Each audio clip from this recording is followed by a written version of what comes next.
माँ सरस्वती के चरणों में वंदन।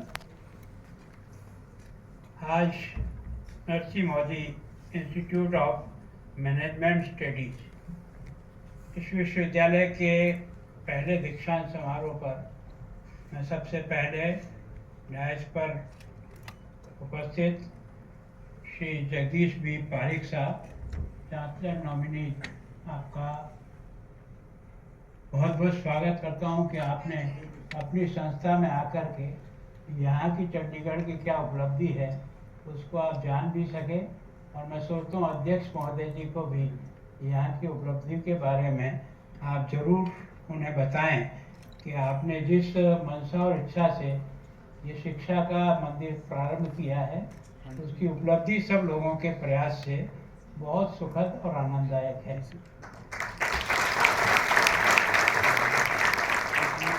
मैं सोचता हूँ कि हर विश्वविद्यालय का जो जान होती है वो उसका वाइस चांसलर होता है। विश्वविद्यालय कैसा चलेगा, कैसे बढ़ेगा, इस सारी जिम्मेदारी सीधी प्रत्यक्ष रूप से उपकुलपति महोदय की होती है। आदरणीय रमेश भट्ट जी, आपको इस सारी उपलब्धि के लिए मैं शिक्षा क्षेत्र के सभी बंधुओं की ओर से, पंजाब की ओर से और चंडीगढ़ की ओर से आपको इस श्रेष्ठ उपलब्धि के लिए मैं अपनी ओर से आपको बहुत बहुत बधाई देता हूँ।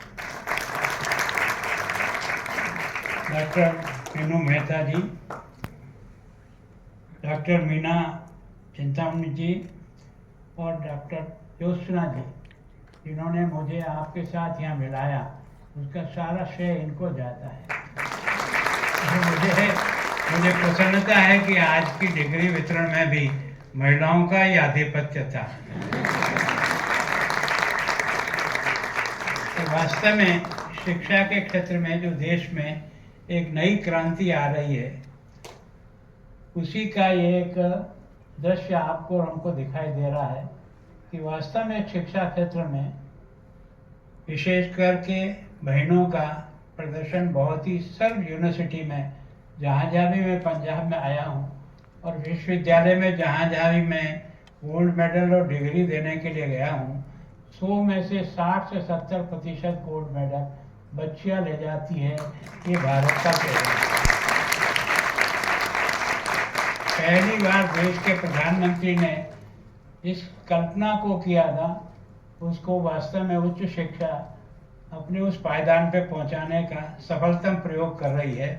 इसके लिए आप सभी को मेरी ओर से बहुत।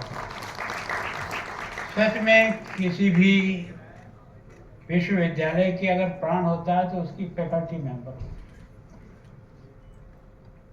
मैं सोचता हूँ कि वाइस चांसलर की लीडरशिप में होता है, लेकिन जब तक फैकल्टी मेंबर आपको अच्छे नहीं मिलेंगे तब आप तक ये उपलब्धि हासिल नहीं। सच में आज जो कुछ भी उपलब्धि आपने बताई है उस सब का अगर श्रेय किसी को जाता है तो ये आपकी जो शिक्षकों की टोली है, इनके समर्पण को और उनकी मेहनत को जाता है, जिसके कारण से आज हमको ये उपलब्धि हासिल हुई है। और मेरा ये सौभाग्य है कि पहला इस विश्वविद्यालय के बनने के बाद 22-23 के बाद ये पहला कन्वोकेशन है। तो इसका जो प्रारंभ किया है इस संस्था का भी चंडीगढ़ में, वो भी पूर्व गवर्नर साहब ने किया है। तो हम दोनों गवर्नर बहुत भाग्यशाली हैं कि आपने हमको इसको प्रारंभ के समय भी अवसर दिया और आज पहला दीक्षांत समारोह में भी आपने मुझे अवसर दिया। मैं सोचता हूँ जैसा आपके इतिहास लिखा जाएगा तो आपको लगेगा कि संस्था का प्रारंभ 12 अक्टूबर 2011 को जब किया गया था, तब भी उस समय के जो उस समय के जो गवर्नर थे और एडमिनिस्ट्रेटर थे, उन्होंने आकर किया था और आज मुझे यह करने का मौका मिल रहा है। मैं सोचता हूँ आपके यहाँ बीकॉम और बीबीए का जो उपलब्धि आज दी है हमने, 44 विद्यार्थियों को दी। कुछ विद्यार्थी एब्सेंटीज हो सकते हैं जिन्होंने आज डिग्री नहीं ले पाए, पर हमारे यहाँ कन्वोकेशन में हम उनको भी डिग्री अवार्ड कर देते हैं। और ये चांसलर साहब के नॉमिनी ने उन बच्चों को भी अपनी डिग्री जो है वो अधिकृत कर दी है। तो मैं सोचता हूँ ये बहुत बड़ी उपलब्धि है। वास्तव में मुझे बताया कि ये जो आज यहाँ जो विश्वविद्यालय है, ये डीम विश्वविद्यालय 2003 में ही मुंबई में बन गया था। और मैं सोचता हूँ जिस भावना से उस समय इसको जो प्रारंभ किया गया, वो वास्तव में अपने आप में बहुत ही आनंद का विषय लगता है। मैं सोचता हूँ कि बिरले पार्ले खिलवाड़ी मंडल के द्वारा उस समय ये प्रारंभ किया गया था, जब प्रारंभिक समय में 4 फैकल्टी मेंबर थे और 40 विद्यार्थियों से एक छोटी सी बिल्डिंग में शुरू हुआ। आज 1981 से इसकी यात्रा प्रारंभ हुई और इसको डीम यूनिवर्सिटी की मान्यता 2003 में मिली थी। और मैं सोचता हूँ कि आज जितने कैंपस आपके हैं, सारे कैंपस अपने आप में एक विशेष स्थान लिए हुए हैं। बम्बई में भी है, न्यू बम्बई में भी आपका कैंपस है, हैदराबाद में है, बेंगलोर में है, अहमदाबाद में है, इंदौर में है और विदेश में भी एक कैंपस आपने शुरू किया है। तो मैं सोचता हूँ कि वास्तव में शिक्षा की जब उपलब्धि होती है तो निश्चित रूप से इसका क्षेत्र का विस्तार होता है। तो वास्तव में जिस समर्पण भाव से और जिस विचार से इस संस्था को जिन्होंने प्रारंभ किया, उनको मैं सबसे पहले धन्यवाद देता हूँ कि उनके इस सोच के कारण से आज ये संस्था इस ऊंचाई तक पहुँची है। और ये जो अमीरेश भाई पटेल जो इस संस्था के भी अध्यक्ष हैं और इस ट्रस्ट के भी ट्रस्टी हैं, वो उन्होंने भी जो मतलब मैं सोचता हूँ कि महाराष्ट्र और मध्य प्रदेश के बाउंड्री के ऊपर आपने सिरपुर और बाकी जगह पर 69 कॉलेज 69 स्कूल चल रहे हैं और 13 कॉलेज चल रहे हैं। एक डीम यूनिवर्सिटी यहाँ है और बाकी भी होगी जिसकी विशेष मुझे जानकारी नहीं है। पर मुझे सब से क्योंकि मैं यूनिवर्सिटी का अध्यापक तो नहीं रहा हूँ, ना मैं कोई वाइस चांसलर, मैं बहुत सामान्य शिक्षक रहा हूँ। पर क्योंकि शिक्षा मेरा प्रारंभ का ही जुड़ाव का विषय रहा और उसके कारण से मानता हूँ कि अगर शिक्षक चाहे तो देश का भाग्य बदल सकता है। ये उसके ऊपर निश्चय रहता है, बाकी किसी में भी शायद ये शक्ति नहीं होती है। अगर संपूर्ण देश के शिक्षा के काम में लगे हुए लोग अगर इस बात का निश्चय कर लें, तो मैं सोचता हूँ कि 2047 का भारत जो आज अमृत काल में चल रहा है, वो शायद निश्चित रूप से हम तो नहीं देख सकेंगे, पर ये जो बच्चे हैं जो सामने बैठे हैं, इनको ये दृश्य देखने का मौका मिलेगा। तो मैं सोचता हूँ चुनौती को कोई स्वीकार कर सकता है तो शिक्षक भाई बहन स्वीकार करें। और मैं एक सामान्य शिक्षक रहा हूँ और राजनीति में 40-45 साल से हूँ, लेकिन मेरे उस शिक्षा के अध्यापक के कार्यकाल में मैंने जो जीवन में आनंद और स्नेह पाया है, वो राजनीति के 45 साल में भी प्राप्त नहीं कर सका। ये राजनीतिक जगह पर तो क्या है, इस पद का मान होता है, इसका पद का सम्मान होता है, लेकिन अध्यापक का उसकी सेवा का सम्मान होता है। और मैं सोचता हूँ जो सम्मान अध्यापक को मिलता है तो दुनिया में और किसी को मिल नहीं सकता हो। भारत के प्रारंभ से लेकर अब तक आप देख लीजिए, अगर हर चुनौती का सामना किया तो किसी न किसी शिक्षक के द्वारा तैयार किए उस शिष्य से उन्होंने हर परिस्थिति का मुकाबला कर लिया। मैं सोचता हूँ कि चंद्रगुप्त को तैयार करने का चाणक्य ने जिस प्रकार का प्रण किया था, एक शिक्षक क्या कर सकता है, ये आपको चाणक्य के जीवन से दिखाई देता है। एक शिक्षक राम पैदा कर सकता है, एक शिक्षक कृष्ण बना सकता है। प्रारंभ में कोई भगवान अवतारित नहीं होता है, पर गुणों का विकास करते करते मनुष्य से व्यक्ति को भगवान बनाया जा सकता है। ये सभी लोगों ने अपने जीवन में अनुभव किया है। तो मैं सोचता हूँ यह जो शिक्षक का मान सम्मान है, और मुझे बहुत प्रसन्नता हुई जब आपने कहा कि हमको A++ ग्रेड मिला है। तो मैं सोचता हूँ विश्वविद्यालय तो अभी बना है, लेकिन अभी आपको इतनी ऊंची रैंकिंग मिलना, हम कई वर्षों से एक विश्वविद्यालय का संचालन कर रहे हैं, कॉलेजों का संचालन कर रहे हैं, लेकिन ए भी नहीं आती है। बड़ी मुश्किल से एक दो को A+ मिला है, लेकिन अभी तक पंजाब में किसी को भी A++ नहीं मिला। तो इस उपलब्धि के लिए आप सबको बहुत बहुत बधाई। मैं सोचता हूँ कि मिनिस्ट्री ऑफ एजुकेशन ने भी देश के जितने विश्वविद्यालय है आपको भी उस श्रेणी में नंबर 1 पे रखा हुआ है। इसका मतलब इतनी कम शक्ति में रजिस्ट्रार साहब आपका मैंने नाम भले नहीं लिया, लेकिन अब प्रशासनिक सारी जिम्मेदारियां जो है ना वो रजिस्ट्रार के ऊपर रहती है। तो किस तरह से अपने प्रशासन को ठीक तरह से चलता है, तो वास्तव में ये जो आपकी सामूहिक उपलब्धि है ये वास्तव में है। लेकिन मैं सोचता हूँ कि इसमें योगदान बच्चों का भी कम नहीं है। आपके पास जो बच्चे आते हैं, जिस तरह से वो मेहनत करते हैं, गाइड आप करते हो, तो काम तो उसी को करना पड़ता है ना। बच्चे वही हैं। 2 बच्चे ऐसे हैं जो कॉमर्स में आपकी सारे विश्वविद्यालय के जो एरिया है उसमें नंबर 1 की रैंक पर आए हैं। इसका मतलब बच्चे वही हैं। एक बच्चा रैंक पाता है, एक नहीं पाता है। इसकी कमी केवल पढ़ाने वाले में नहीं होती है, इसको पढ़ने वाले में होती है। तो मैं सोचता हूँ वातावरण तो सबको मिलता है, लेकिन बच्चों का जो निश्चय होता है ना, जिस प्रकार से काम करने की एक तमन्ना और इच्छा होती है, वही उनको इस तरह से रैंक में आगे बढ़ाती है।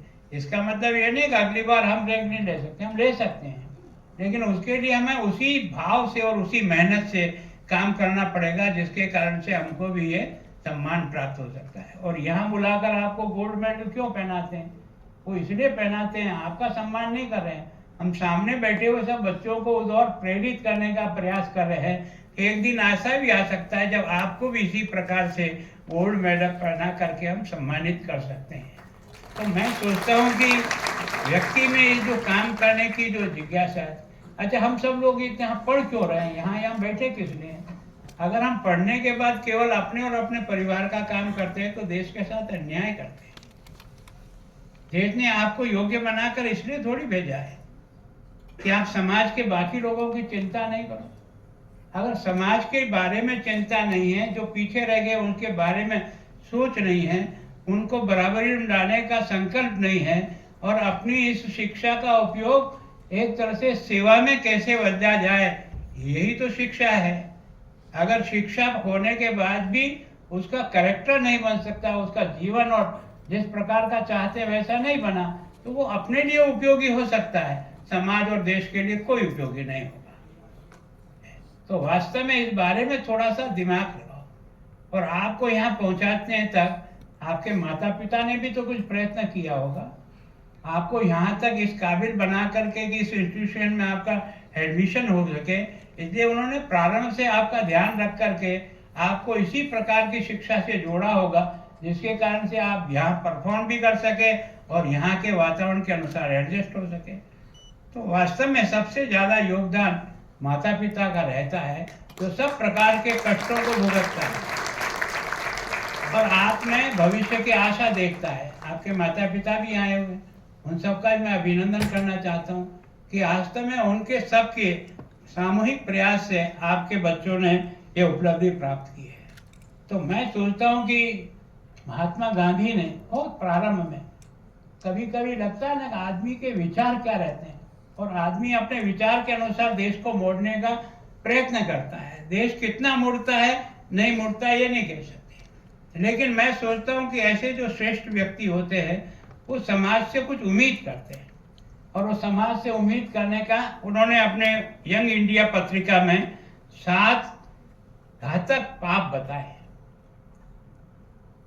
ये मैं आप सबके लिए ध्यान में रख रहा हूँ, जिसमें मेरे लिए भी है, केवल आपके लिए नहीं है, हम सबके लिए है। और उन्होंने क्या कहा, चरित्रहीन ज्ञान कोई काम का नहीं। अगर ज्ञान है और चरित्र नहीं है तो उसका कोई अर्थ ज्यादा नहीं है। इसी तरह कहा कि श्रमहीन धन, फोकट का कमाया हुआ, ये लॉटरियां खुलती है ना, ये कोई आपकी संपत्ति नहीं है। जो मेहनत और परिश्रम से कमाया हुआ धन होता है वो वास्तव में आपका धन होता है। और इसी तरह से विवेकहीन सुख का कोई अर्थ नहीं है। मतलब इन 7 बातों में उन्होंने मनुष्य के जीवन को एक दिशा देने का प्रयास किया। तो मैं सोचता हूँ इसी तरह से उन्होंने कहा नैतिकताहीन व्यापार लाभ दे सकता है, संतोष नहीं दे सकता। अगर आपने देखा कि नैतिकताहीन व्यापार है, कोई मदद नहीं। मानवताहीन विज्ञान है, विज्ञान के एक से एक इतने कर रहे हैं, लेकिन अगर वो मानवता के उपयोगी नहीं है तो उस ज्ञान का क्या अर्थ है? हर विज्ञान के ज्ञान का उपयोग तो मानवता के हित के लिए किया ना, देश को आगे बढ़ाने के लिए किया है। और त्यागहीन धर्म का कोई अर्थ नहीं है। मौज मस्ती, लूटो खाओ पियो, ये कोई धर्म नहीं है। धर्म अपने आप में एक त्याग को जो है ना, तो वास्तव में ऐसे ही। और सिद्धांतहीन राजनीति जो हम लोगों के लिए है, अगर सिद्धांतहीन राजनीति करते हैं तो हम कोई बहुत अच्छा काम नहीं कर रहे हैं। लेकिन ये सब कौन बनाएगा? ये आप सब गुरुजन बनाएंगे। ये बच्चा अलग अलग क्षेत्र में जा सकता है, अलग अलग काम कर सकता है, लेकिन उसको इस बात का विचार हो कि मैं यहाँ से जाने के बाद, दीक्षांत समारोह के बाद मेरी एक आगे की नई जिंदगी चेंज होगी।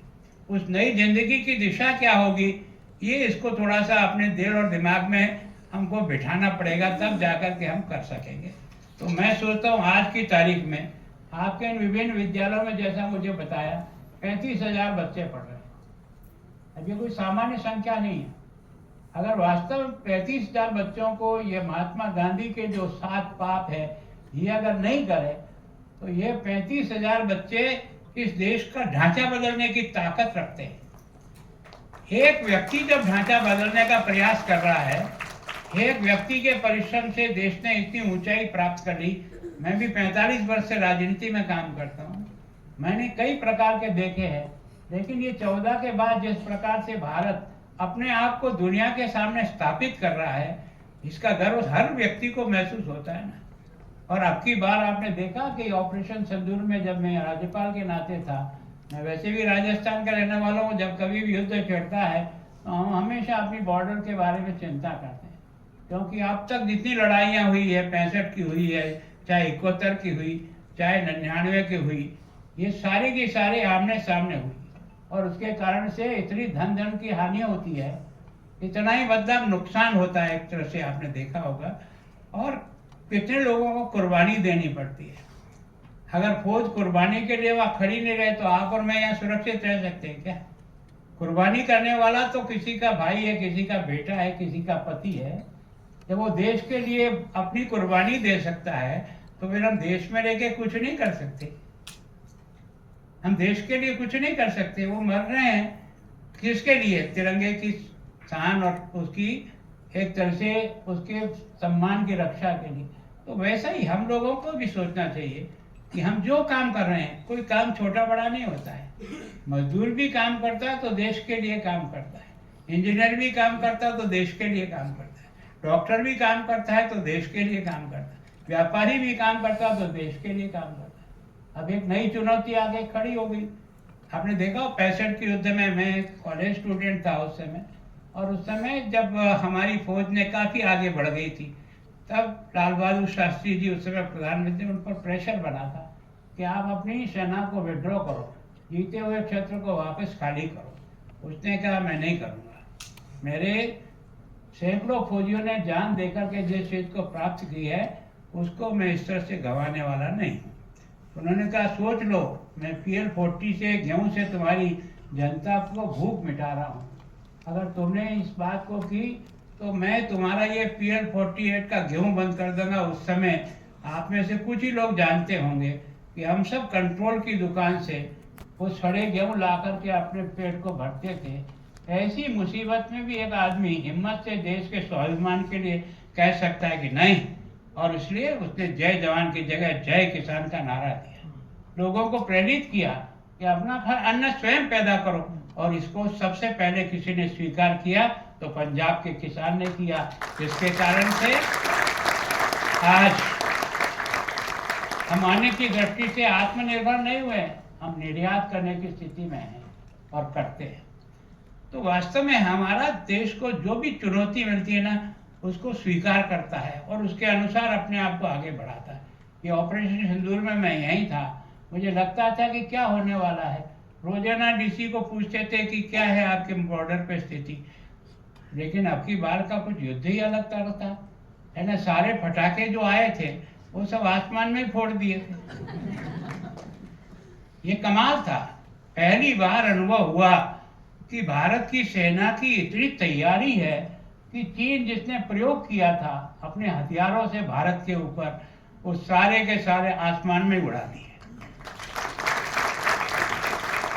और भारत के वैज्ञानिकों ने जो ब्रह्मोस्त्र बनाया ना, वो ऐसी मार करके आया कि सारी दुनिया हिल गई थी कि एटॉमिक जो पावर स्टेशन है ना, उन पर भी सटीक हमला कोई कर सकता है तो ब्रह्मोस्त्र कर सकता है। तो इसके कारण से ये सीज फायर हुआ। धीरे देखा कि ये दिमाग कमाल हो जाएगा, अगर 2 दिन और मिल गए ना तो सारा साफ हो जाएगा। और इसके कारण से अब ये किसने किया? ये भारत के वैज्ञानिकों ने किया।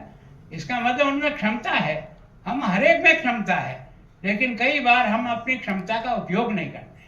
आजकल जो देश के प्रधानमंत्री ने 2020 की नई एजुकेशन पॉलिसी, जो राष्ट्रीय शिक्षा नीति जो लागू की, उसमें चाहते क्या है कि ज़्यादा से ज़्यादा इनोवेशन करो, खोज करो। और आज समय आपने देखा होगा, पूरी की पूरी योजना ने एक लंबी चौड़ी फहरिस्त रख दी, किसने क्या किया, किसने क्या, और कहा क्या, मैं कम से कम समय लूंगी। और बड़ी होशियारी से जो भी रखना था वो वास्तव में आपके सामने रख दिया उन्होंने, हमने क्या क्या किया। तो धन्यवाद उनको। तो वास्तव में मैं आप सब विद्यार्थियों से भी निवेदन करता हूँ, दोस्तों, जिंदगी बहुत अमूल्य है। ये जो मिल गई है ये दोबारा मिलेगी, कोई गारंटी नहीं किसी के लिए। आप चाहे टीचर हैं, चाहे हम मंच पे बैठे हैं, चाहे सामने अभिभावक बैठे हैं, ये किसी प्रभु की कृपा से ऐसी मशीन दे करके भेजा है कि जो चाहो सो करो। तो मैं सोचता हूँ कि आप पर तो बहुत उम्मीद है हमको। भविष्य का भारत कैसा होगा, हमारा ये विद्यार्थी होगा वैसा होगा। तो मैं सोचता हूँ आप पर इतनी बड़ी जिम्मेदारी है। और शिक्षा जब लेकर के दीक्षांत समारोह, हमारे यहाँ विद्यालय पे लिखा रहता था, ज्ञान के लिए प्रवेश, सेवा के लिए प्रस्ताव। अब ये शब्द फालतू नहीं है। अगर व्यक्ति इसको समझ नहीं पाया है तो फिर वो उस विद्यालय में रहकर कुछ नहीं सीख पाया। अगर वो विद्यालय में रह करके ये बात नहीं सीखा कि ये ज्ञान है तो किसी न किसी की सेवा के लिए इसका उपयोग होना है, ये जब तक नहीं दिमाग में बैठेगा तो आपसे हमें बहुत आशाएं हैं। और अभी आपका जिस तरह से उपलब्धि वाला जीवन चला है, इस संस्था को धन्यवाद कि वास्तव में आपने बच्चों को इस तरह से दिखाने का प्रयास किया। यही सबसे बड़ी संतोष और सबसे बड़ी उपलब्धि है। तो मैं सोचता हूँ आप सबका मैं बहुत स्वागत और अभिनंदन करता हूँ।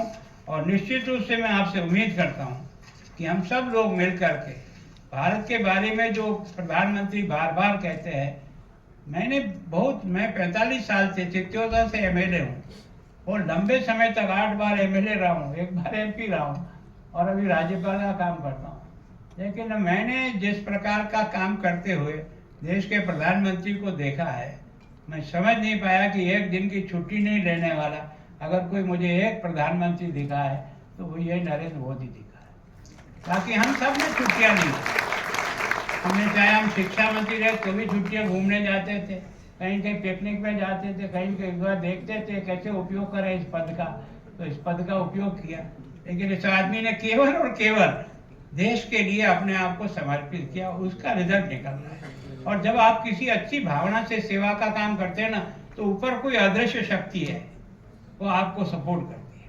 जब आपके दिमाग में कचरा होता है ना, तो वो किसी न किसी दिन आपकी घोड़ी बना देता है। समझ में देर से आता है लेकिन आता जरूर है। ऐसा नहीं बच सकता कोई भी, क्योंकि व्यक्ति के जीवन को अगर ऊंचाई मिलेगी तो उसके अपने कर्मों के आधार पर मिलेगी।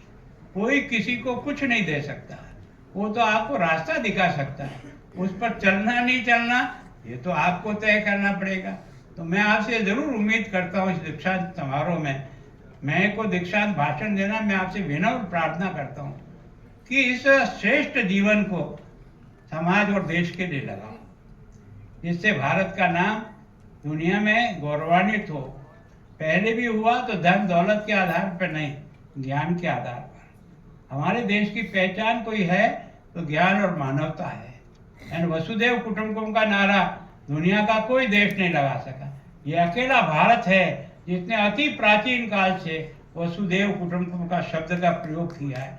इसका मतलब समझ में आए तो मैं सोचता हूँ हम सब लोग इस बात को ध्यान में रख करके काम करें। और एक बार मैं वास्तव में आप सबका बहुत आभारी हूँ ज्योत्सना जी, आपकी तीनों की टीमों ने आकर के मुझे जो है ना जिस प्रकार से कहा, तो मैं भी एक शिक्षक हूँ और इस कारण से ये पद तो मेरा आता जाता वाला है, लेकिन मैं शिक्षक जिंदगी भर था, जिंदगी भर रहूंगा। इससे बड़ी उपलब्धि मेरे जीवन की और क्या हो सकती है। धन्यवाद।